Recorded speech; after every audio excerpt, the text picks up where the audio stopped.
Shalom saudara yang terkasih, salam jumpa kembali dalam program Tuhan adalah Gembalaku. Saudara, ada seorang yang selalu menganggap dirinya tidak layak dan cenderung mengasihi dirinya dan akhirnya pasrah dengan kehidupan ini. Memang mungkin ada banyak pergumulan dalam hidupnya yang membuat dia menyerah. Tapi tanpa sadar sebenarnya dia membiarkan situasi dan kondisi hidupnya membuat dia terpuruk.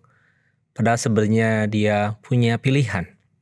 Saudara, tidak segala sesuatu dalam hidup ini akan menjadikan kita buruk. Dan saya percaya Tuhan juga tidak pernah merancangkan sesuatu yang buruk dalam hidup kita. Tapi mari kita belajar untuk menghidupkan sesuatu yang Tuhan sudah berikan dalam hidup kita waktu Tuhan menjadikan kita menjadi miliknya.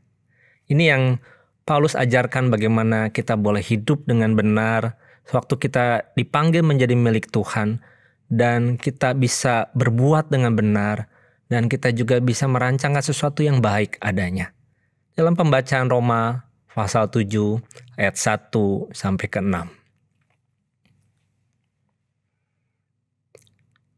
Apakah kamu tidak tahu saudara-saudara, sebab aku berbicara kepada mereka yang mengetahui hukum, bahwa hukum berkuasa atas seseorang selama orang itu hidup. Sebab seorang istri terikat oleh hukum kepada suaminya selama suaminya itu hidup. Akan tetapi apabila suaminya itu mati, bebaslah ia dari hukum yang mengikatnya kepada suaminya itu. Jadi selama suaminya hidup ia dianggap berzina kalau ia menjadi istri laki-laki lain. Tetapi jika suaminya telah mati, ia bebas dari hukum, sehingga ia bukanlah berzina kalau ia menjadi istri laki-laki lain. Sebab itu, saudara-saudaraku, kamu juga telah mati bagi hukum Taurat oleh tubuh Kristus, supaya kamu menjadi milik orang lain, yaitu milik Dia yang telah dibangkitkan dari antara orang mati, agar kita berbuah bagi Allah. Sebab waktu kita masih hidup di dalam daging, hawa nafsu dosa yang dirangsang oleh hukum Taurat bekerja dalam anggota-anggota tubuh kita agar kita berbuah bagi maut. Tetapi sekarang kita telah dibebaskan dari hukum Taurat sebab kita telah mati bagi Dia yang mengurung kita. Sehingga kita sekarang melayani dalam keadaan baru menurut roh dan bukan dalam keadaan lama menurut huruf hukum Taurat. Saudara, kita tahu dinamit itu diciptakan untuk menolong pekerjaan di pertambangan, tapi di kemudian hari orang-orang bahkan memakainya untuk kondisi perang dan bahkan mendatangkan banyak kehancuran. Sesuatu yang baik menjadi sarana maut. Saudara, Paulus melihat fungsi hukum Taurat dalam perspektif dosa, pada sebenarnya Taurat itu adalah satu hal yang baik dan kudus adanya. Namun karena manusia dikuasai oleh nafsu dosa, hukum yang baik itu justru bahkan mendorong manusia untuk makin berbuat dosa. Makanya hukuman maut tidak lagi terelakkan. Namun oleh karya salib Yesus, Allah melepaskan kita dari belenggu Taurat dan dosa. Dari situlah kita sudah putus hubungan dari Taurat dan dosa dan kita dipersatukan dengan anak Allah yang hidup. Saudara, itulah yang digambarkan dalam kengerian dosa dalam hidup kita. Dosa tidak hanya jahat, tapi juga dapat mengubah yang baik menjadi jahat. Dosa membuat manusia menyalahgunakan kebaikan Allah. Tapi saudara, Paulus juga mengingatkan kita ini adalah milik Tuhan.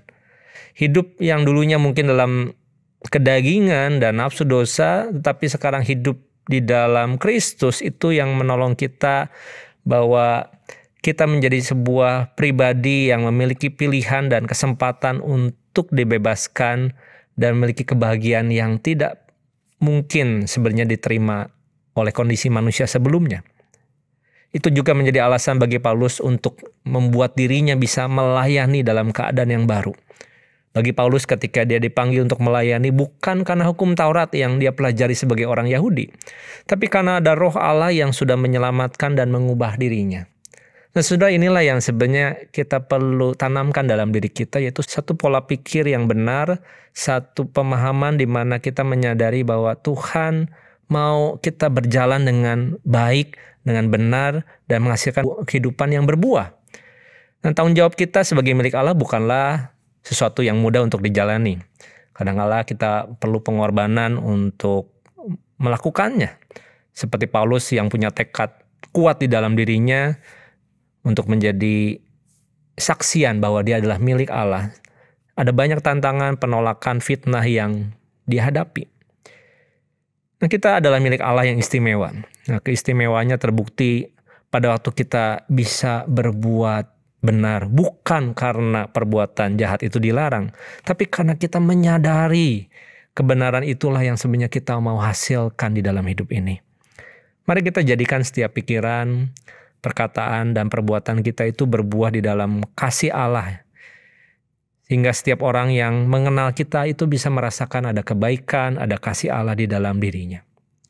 Hidup kita berubah dari yang buruk menjadi baik. Tapi kita juga punya pilihan untuk tetap menjadi baik dan tidak membiarkan yang buruk itu terus-menerus mempengaruhi kita. Saudara dan saya adalah milik Kristus. Saudara, Tuhan Yesus membebaskan kita dari belenggu dosa dan membuat kita memiliki hidup yang baru. Mari kita hidup sesuai status dan keadaan kita yang baru sebagai milik kepunyaan Allah. Yaitu sebagai orang-orang yang tidak lagi dikuasai oleh dosa. Dan bersyukurlah kita punya kuasa Tuhan yang memampukan kita. Mari kita hidup sebagai milik kepunyaan Allah. Kita berdoa. Kami bersyukur untuk setiap kesempatan kami boleh memahami kami adalah milik Tuhan. Kami sudah dibebaskan. Kami memiliki kesempatan untuk hidup dengan benar dan tidak menjadikan setiap kesempatan-kesempatan kami untuk tetap berbuat dosa, tetapi pada hasilnya kami bisa membuat itu menjadi sebuah kebaikan dan berkat buat Tuhan. Kami tidak mau lagi membuat hidup kami terus-menerus di dalam satu hubungan dan kuasa dosa. Tapi kami mau keluar daripada jebakan itu, kami mau lepas dan hidup sebagai status dan keadaan kami yang baru. Dan kami bersyukur kuasa Tuhan yang memampukan kami. Kaulah Tuhan di mana kami mengabdi, Kaulah Tuhan di mana kami hidup mengasihi satu dengan yang lain. Dalam nama Yesus kami berdoa. Amin.